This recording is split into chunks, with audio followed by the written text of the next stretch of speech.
सबसे पहले आपको बताएं कि इलेक्शन कमीशन में Pakistan Tehreek Insaf intra party election दोबारा करवाने से मुतालिक दरखास्तों पर फैसला महफूज कर लिया गया है।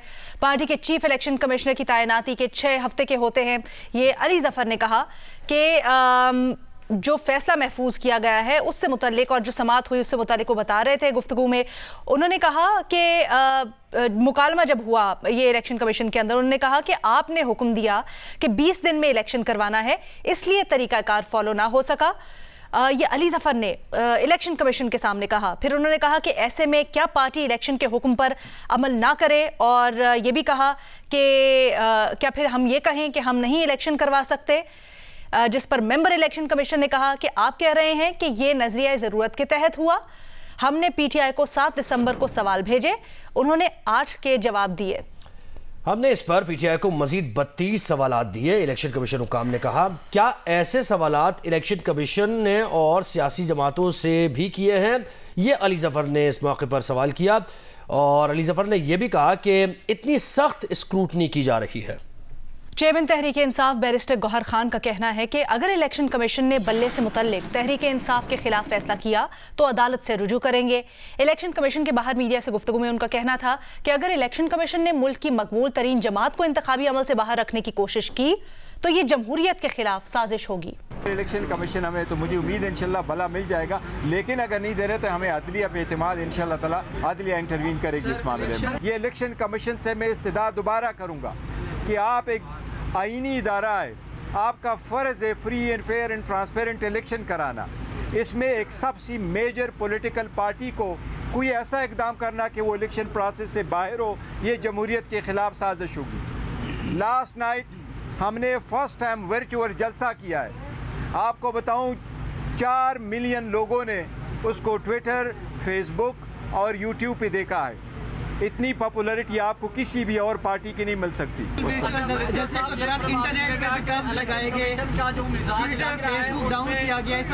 ये देखो ना, ये घबराई हुए, मकबूलियत से इतने घबराई हुए कि इस मॉडर्न टाइम में जब पूरी दुनिया रात को देखती है और स्पेशली जब वीकेंड पे देखती हैं, आप स्लो डाउन करते हैं। अगर ऐसा किया गया जो मैंने नॉलेज में आया कि ऐसा किया गया तो बड़ी गलत है।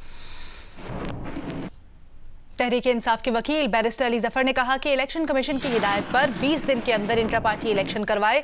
खदशा था कि अगर बानी तहरीक इंसाफ को इलेक्शन लड़ाया तो इलेक्शन कमीशन उन्हें नाअहल कर देगा। हमने उन्हें रोक दिया। सब कुछ कानून के मुताबिक अंजाम देने के बावजूद इलेक्शन कमीशन ने 40 सवालों पर मुश्तमिल सवालनामा थमा दिया। इलेक्शन कमीशन से पूछा कि क्या नून लीग और पीपल्स पार्टी समेत दीगर जमातों से भी सवालात पूछे, उनके पास जवाब नहीं था। आपने कहा कि इंट्रा पार्टी इलेक्शन कराएं, हमने इंट्रा पार्टी इलेक्शन करा दिए। आपने कहा 20 दिन में कराएं, हमने 20 दिन में करा दिए। आपने कहा अपने 2019 के आइन के मुताबिक कराएं, हमने वो भी करा दिया। हमने इस खदशे से कि इमरान खान साहब को आप नाअहल ना कर दें, एज ए चेयरमैन हमने उनको कहा कि इलेक्शन ही ना लड़ें। वो हमने सारे कागजात जो कानून के मुताबिक इलेक्शन कमीशन को चाहिए थे वो भी कर दिए, लेकिन फिर भी इलेक्शन कमीशन हमसे पूछ रहा है कि जनाब आप उस दिन जिस दिन इलेक्शन हुआ आप खड़े हुए थे कि बैठे हुए थे, आपने पानी पिया, आपने खाना खाया।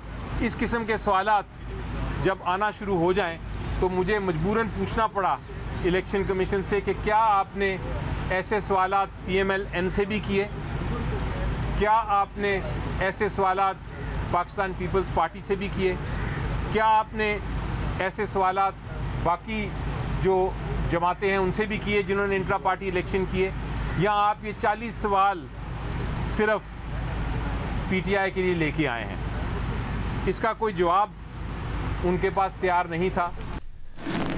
साबिक वज़ीर आज़म या नवाज शरीफ कहते हैं कि वो सुब वज़ीर आज़म थे, शाम में उन्हें हाईजैकर बना दिया गया। अब किसी को पूछना चाहिए था कि सुब का वज़ीर आज़म शाम को हाईजैकर कैसे बन गया।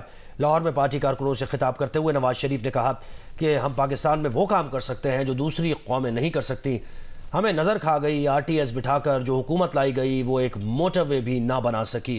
उन्होंने कहा कि किसने कराची से दहशतगर्दी को ख़त्म किया, सिंध में हमने कोयला निकाला, बिजली इससे बन रही है, कराची में हमने 2200 मेगावाट पावर प्लांट कायम किया। चित्राल वालों से पूछूंगा, टनल मुझसे बनवाते हैं, वोट किसी और को दे देते हैं। पेशावर से सखर तक हमने जो है वो मोटरवे बना दी, तो सक्खर से आगे हैदराबाद क्यों नहीं बनाई?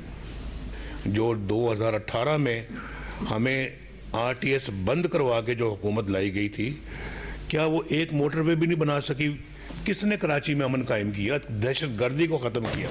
और हमें कह देते हैं नवाज शरीफ ने अमन कायम किया, नवाज शरीफ ने अमन कायम किया।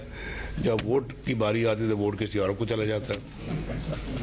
ये चित्राल वाले भी कहते हैं हो जनाब, नवाज शरीफ ने वहाँ पे लवारी टनल बनाई है, जब वहाँ पे इलेक्शन हुआ तो वोट जमात इस्लामी को चला गया। टनल हमने बनाई। तो मैंने चित्राल वालों से कहा, मैं आपसे पूछूंगा मैं कि आप अपना इस तरह के काम करते हैं, टनल मुझसे बनवाते हैं, वोट किसी और को दे देते हैं, तो ये तो बहुत बुरी बात है। तो अमन कराची में कायम हम करें और वोट जाए किसी और को, यार ये तो कोई बात तो नहीं है। तुर्बत में पाकिस्तान पीपल्स पार्टी की ज़ेर एहतमाम वर्कर्स कन्वेंशन का इनेकाद किया गया है। पार्टी सदर आसिफ अली जरदारी वर्कर्स कन्वेंशन में पहुंच गए हैं। मनाजिर अब अपनी टीवी स्क्रीन पर मुलाहिजा कर सकते हैं। पगड़ी भी पहनाई गई, रिवायती बलोची पगड़ी आसिफ अली जरदारी को। और जोहेब, साबिक विफाकी निगरान वज़ीर दाखिला भी मौजूद है। बिल्कुल, साबिक निगरान वज़ीर दाखिला वर्कर्स कन्वेंशन में मौजूद हैं सरफराज बुगटी, जिन्होंने अभी इस्तीफ़ा दिया है। निगरान विफाकी वज़ीर थे, बड़ी अहम जिम्मेदारी उनके ऊपर थी, तो इलेक्शन लड़ने के लिए उन्होंने इस्तीफ़ा दिया है ये। और अब वो मौजूद है स्टेज पर। इसका मतलब यह है कि पीपल्स पार्टी के साथ वो इलेक्शन लड़ेंगे। पीपल्स पार्टी में ज्वाइन करते हैं या नहीं करते, क्या ऐलान होता है, ये तो ऐलान पर ही डिपेंड करता है। आसिफ अली जरदारी मौजूद है स्टेज पर और उन्हें रिवायती पग भी पहनाई जा रही है। इस्लामाबाद और गिरदोनवाह में ज़लज़ले के झटके महसूस किए गए हैं। आज़ाद कश्मीर के इलाके सिमाहनी और भिम्बर में भी ज़लज़ले के झटके महसूस किए गए हैं। नुमाइंदा जियो न्यूज़ ज़रमीन ज़ारा ने ज्वाइन किया है। ज़रमीन, बताइए आपके पास डिटेल्स क्या है? अब से कुछ देर कबल इस्लामाबाद उसके गिरदोनवाह में ज़लज़ले के झटके महसूस किए गए हैं। ज़लज़ले के झटके 3:19 पर महसूस किए गए। रेक्टर स्केल पर ज़लज़ले की शिद्दत 5.8 रिकॉर्ड की गई है। ज़लज़ला पैमा मरकज़ के मुताबिक ज़लज़ले की गहराई जो थी वो 140 किलोमीटर ज़ेर ज़मीन थी और ज़लज़ले का जो मेन मरकज़ था वो दोदा मकबूजा कश्मीर था, और जिसकी वजह से ये भी देखा गया कि आज़ाद कश्मीर के इलाकों में भी ज़लज़ले के झटके महसूस किए गए, जबकि इस्लामाबाद उसके गिरदोनवाह में भी ज़लज़ले के झटके महसूस किए गए। वक्त डिटेल्स लेंगे आपसे। बहुत शुक्रिया ज़रमीन ज़ारा।